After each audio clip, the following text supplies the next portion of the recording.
الله أكبر الله أكبر.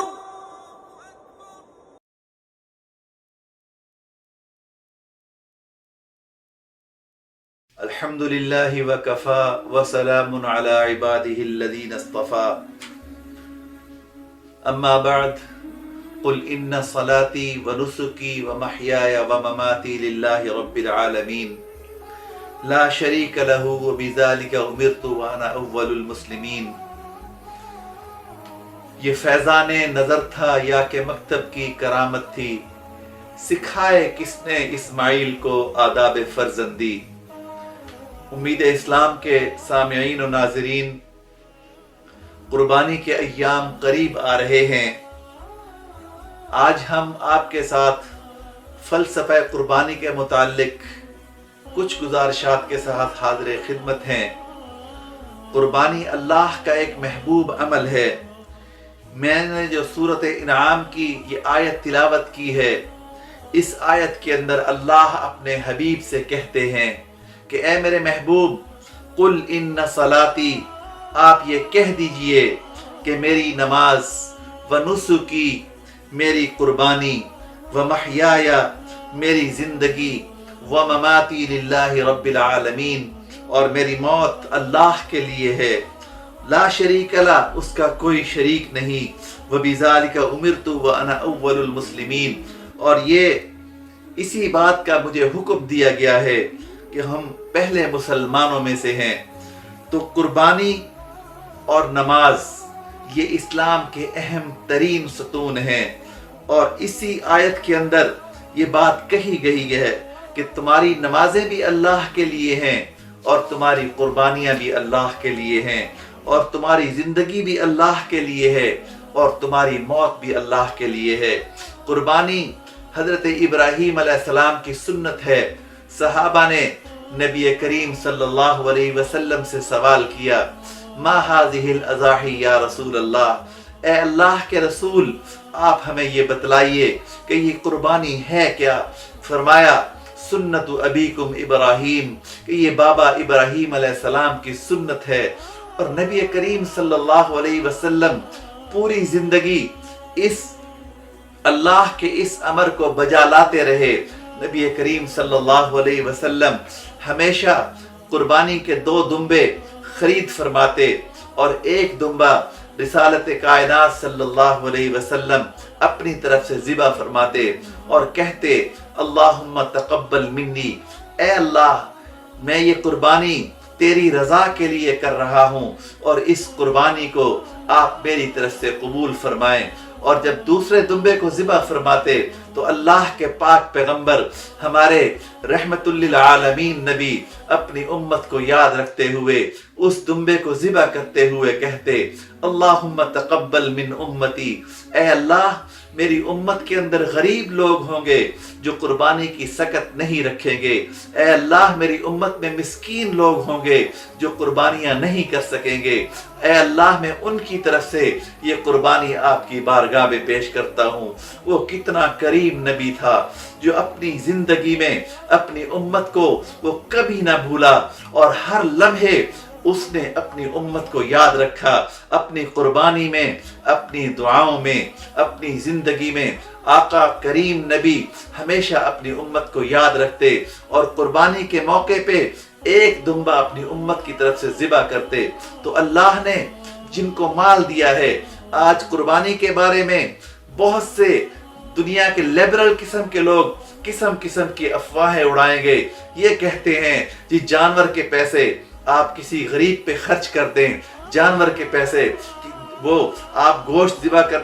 بانٹنے کی بجائے آپ کسی یتیم بچی کی شادی کرتے ہیں۔ ان لیبرل کو اس وقت تو اسلام یاد نہیں آتا جب وہ فضول خرچی کرتے ہیں، جب وہ شادیوں پہ کروڑوں روپے اڑاتے ہیں، وہ نہیں بولیں گے، لیکن اسلام کے اہم ترین فریضے پہ آ کے وہ بولیں گے او بھائی قربانی اللہ کے نبی کا حکم ہے، اور اسلام کی شان ہے،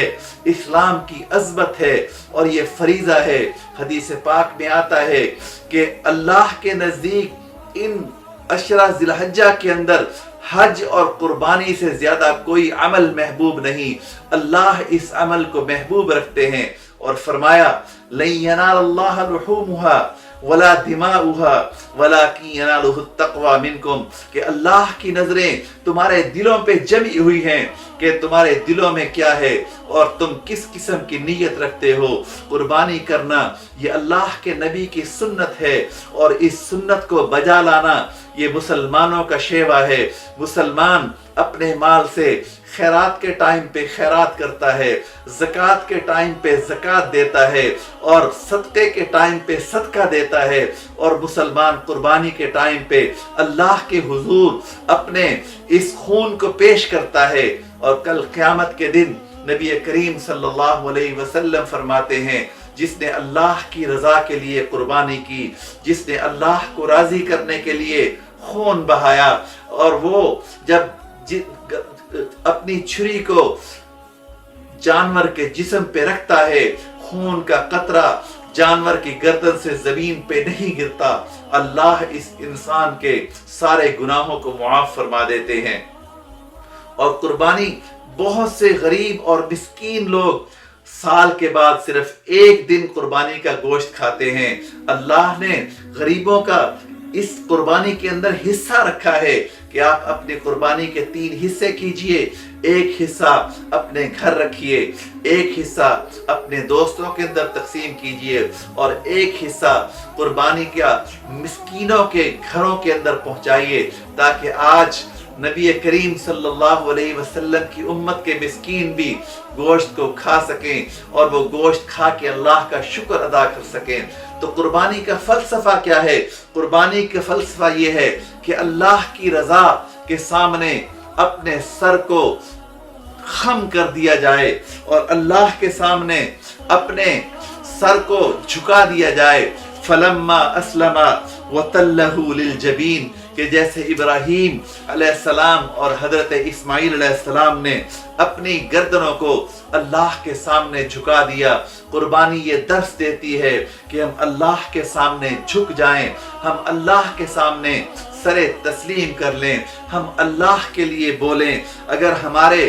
لب ہلیں تو اللہ کی رضا کے لیے، ہمارے پاؤں چلیں تو اللہ کی مرضی کے لیے، ہمارے کان سنیں تو اللہ کی تمنا کے لیے، ہماری آنکھیں دیکھیں تو اللہ کی خوشنودی کے لیے، ہمارے ہاتھ اٹھیں تو اللہ کی رضا کے لیے، اور ہمارے دل دھڑکیں تو اللہ کی بے قراری کے لیے۔ اسی کا نام بندگی ہے، اور یہی مالک حقیقی کی تمنا اور خواہش ہے کہ ہم اپنے آپ کو اس ذات کے سامنے جھکا دیں، ہم اپنے آپ کو اس ذات کے سامنے ڈال دیں۔ وہ ذات کیا کہتی ہے کہ مجھ سے مانگو، ہم اس سے مانگیں۔ وہ ذات کیا کہتی ہے کہ میرے فرمانبردار بن جاؤ، ہم اس ذات کے فرمانبردار بن جائیں۔ وہ ذات کیا کہتی ہے کہ حلال کھاؤ، ہم حلال کھائیں، ہم حرام سے بچ جائیں۔ اور وہ ذات کہتی ہے، جو کہتی ہے ہم اس کے سامنے سر تسلیم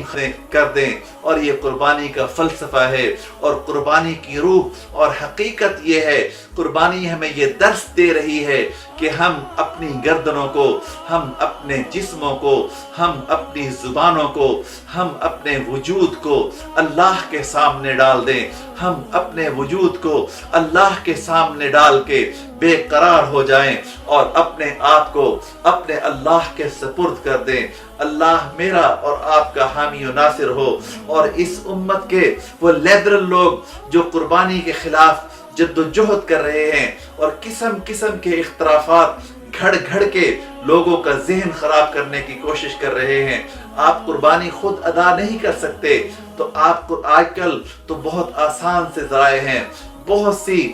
بہترین قسم کی تنظیمیں آپ کی قربانی کا بیڑا اٹھانے کے لیے تیار ہیں، اور وہ دنیا کے اندر مساکین اور فقراء اور بے گھر لوگوں کے لیے انہوں نے قربانی کے بندوبست کیے ہوئے ہیں۔ آپ خود قربانی نہیں کر سکتے، آپ کسی اچھی تنظیم کے ساتھ رابطہ کر کے آپ ان کو پیسے دیں کہ کوئی یمن کے اندر گوشت پہنچا رہا ہے، کوئی فلسطین کے اندر گوشت پہنچا رہا ہے، کوئی سیریا کے اندر قربانیاں کر رہا ہے، اور کوئی افغانستان اور صومالیہ کے اندر قربانیاں کر رہا ہے۔ تو امت کے وہ بے کس نادار اور مجبور لوگ جو آپ کی راہ تک رہے ہیں، آپ اپنی قربانیاں ان تک پہنچا دیں۔ اللہ ہم سب کو اپنی رضا کے لیے، اپنی محبت کے لیے، اپنی چاہت کے لیے اور اپنے آپ کو راضی کرنے کے لیے ہمیں خون بہانے کی توفیق نصیب فرمائے۔ وآخر دعوانا الحمدللہ رب العالمین۔